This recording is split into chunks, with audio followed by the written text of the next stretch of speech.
puji Tuhan, selamat pagi, selamat kembali kita bertemu di dalam Tuhan Yesus Kristus. Kembali pagi hari ini kita akan mempersiapkan hati kita dan kita akan belajar firman Tuhan. Namun sebelumnya kita akan berdoa bersama-sama. Terima kasih Tuhan, pagi hari ini kekuatan yang baru Tuhan anugerahkan bagi kami. Kasih setiamu selalu baru bagi kami dan kami boleh menikmati itu setiap hari. Kami bersyukur untuk semuanya. Bapa yang baik, pagi hari ini kembali kami akan membuka hati buat firman Allah. Sucikan, kuduskan kami supaya apa yang kami dengar dan kami pelajari itu tidak berlalu dengan sia-sia. Terima kasih banyak Tuhan.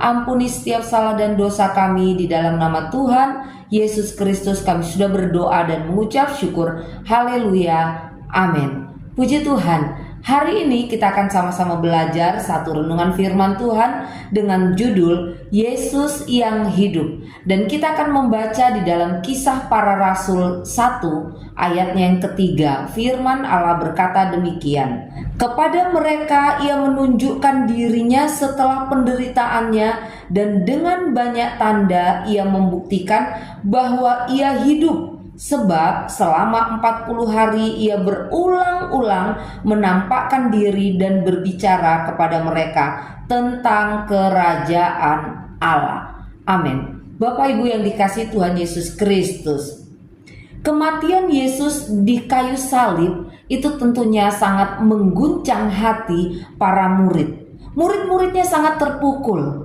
Murid-muridnya menjadi bingung. Murid-muridnya menjadi tercerai-berai. Tetapi Bapak Ibu yang dikasihi Tuhan, sebagaimana firman Allah berkata, pada hari ketiga Yesus bangkit. Bapak Ibu yang dikasihi Tuhan Yesus Kristus, namun Tuhan tidak langsung naik ke surga ketika dia bangkit di hari yang ketiga. Melainkan Yesus masih ada di muka bumi ini selama 40 hari. Untuk apa? Untuk menampakkan diri kepada para murid. Lalu apa yang akan kita pelajari lewat ayat ini yang saya beri judul Yesus yang hidup? Yang pertama, dengan dia menunjukkan diri itu artinya untuk membangun iman kita. Yesus menunjukkan diri supaya iman kita dibangunkan, iman kita dibangkitkan. Kata menunjukkan dirinya dalam bahasa aslinya itu mengandung satu pengertian, ia mempersembahkan dirinya sebagai bukti. Sekali lagi, ia mempersembahkan dirinya sebagai bukti. Firman Allah berkata ia berjalan bersama-sama dengan muridnya dalam perjalanan ke Emmaus. Kemudian ia menunjukkan tangannya yang berlubang, ia menunjukkan lambungnya yang tertikam. Bahkan firman Allah berkata,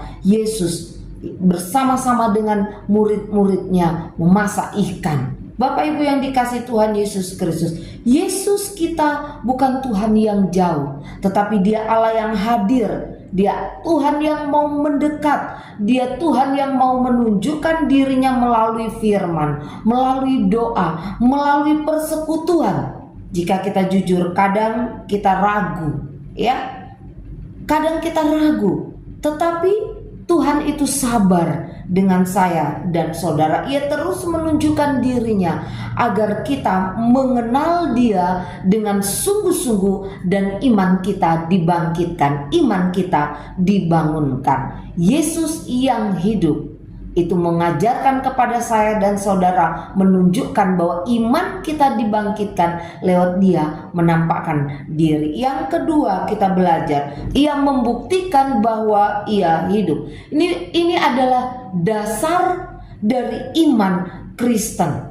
Kata bukti di sini adalah bukti yang tidak terbantahkan. Seperti apa? Seperti di dalam sebuah pengadilan. Kebangkitan Kristus itu bukan dongeng, bukan omong kosong, bukan isapan jempol. Ia benar-benar hidup. Lebih dari 500 orang melihat bahwa Yesus itu hidup. Murid-murid yang dulunya takut kini berani karena Yesus hidup. Bapak Ibu yang dikasihi Tuhan, iman Kristen bukan dibangun atas dongeng, ya, bukan dibangun atas semangat agama, tetapi atas realita, atas kenyataan sebuah sejarah. Bapak Ibu yang dikasihi Tuhan, apakah kita sungguh percaya kepada Yesus yang hidup pada hari ini?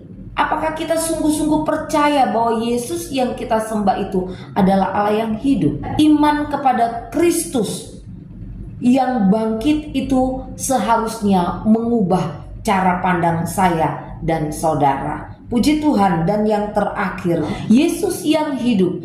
Ini artinya Yesus mengarahkan saya dan saudara, murid-murid, kepada fokus yang baru. Bapak Ibu yang dikasihi Tuhan Yesus Kristus, setelah kebangkitan Yesus, Yesus tidak lagi berbicara tentang mujizat. Yesus tidak lagi berbicara tentang etika. Yesus tidak lagi berbicara tentang hukum Taurat, tetapi ia berbicara tentang satu hal, yaitu tentang kerajaan Allah, tentang pemerintahan Allah. Bapak Ibu yang dikasihi Tuhan Yesus Kristus, mari ya, sebagai orang-orang percaya ya, seringkali ada begitu banyak orang percaya dia terlalu sibuk untuk apa? Untuk membangun kerajaannya sendiri, membangun reputasinya sendiri, membangun jabatannya, kekayaannya sendiri. Tetapi Kristus memanggil saya dan saudara untuk menyerahkan hidup kita kepada kerajaannya.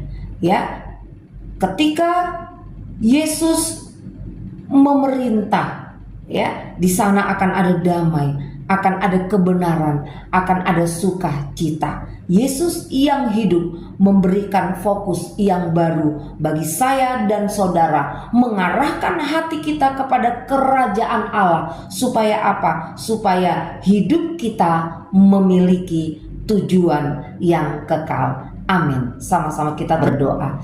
Kami bersyukur buat kebenaran firman-Mu yang mengingatkan kami bahwa kami memiliki Allah yang hidup, sehingga Tuhan Yesus, iman kami itu tidak menjadi sia-sia. Iman kami dibangkitkan kembali. Kami diarahkan kepada fokus tentang kerajaan Allah, bukan tentang hal-hal dunia. Tanamkan firman-Mu dalam hati kami dan kehidupan kami. Beri kami kekuatan dan kemampuan untuk kami dapat menjalani hari ini sesuai dengan kebenaran firman-Mu. Ampuni setiap salah dan dosa kami. Dalam nama Yesus kami berdoa dan mengucap syukur. Haleluya. Amin.